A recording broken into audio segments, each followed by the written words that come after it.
Kimi, nagmuni-muni at tumambay sa dagat. Funny, hinihintay na dumating at tumabi si Paulo.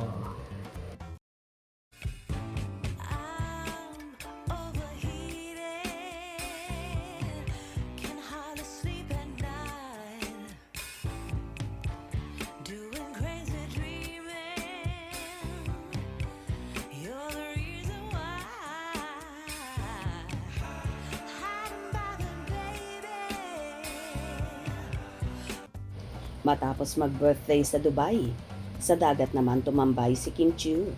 Makikita ang pagbabakasyon ng aktres sa dagat sa kanyang latest Instagram post. Sa nasabing post, makikitang humiga ito sa buhangin at sandaling tumulala. Sinabayan naman ni Kim ang kanyang vacation video ng chill music. Patok na patok naman sa mga netizens ang paandar na ito ng It's Showtime host.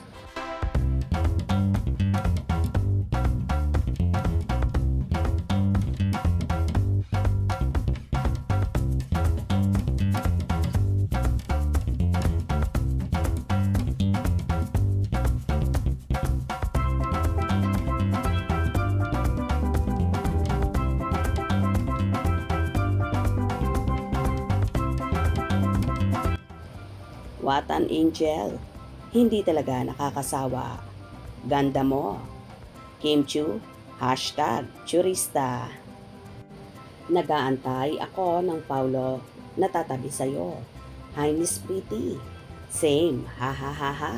Akala ko hard lunch na. Ha ha ha ha. Kasama rin ba ni Pau? Anak niya, kaya wala sa balisen. Wala naman kasi siguro sila, baka work lang talaga. Paano nyo nasabi na wala si Paulo dyan?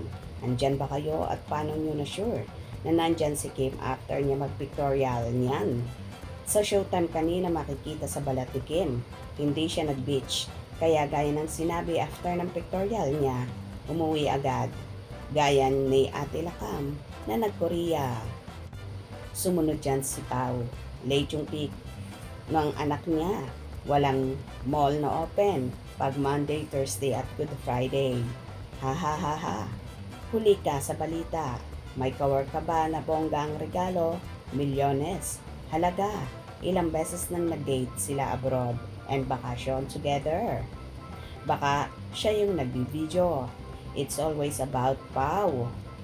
Ooh, Kimi is a very independent woman. She can enjoy life without a man or Paulo. Ganda, tinitingnan lang kita. Nare-relax na ko. Mas masaya ako kapag alam ko na masaya ka. On fire, Queen, Superstar Kimi. Beautiful in every way. What an angel. O diba, kaloka at pak na pak talaga ang naging aurahan ni Chinita Princess sa dagat na tila nagmuni-muni. Miss na nga ba si Paulo at hinihintay niyang tumabi sa kanya? Hope you enjoyed. Please subscribe for more info.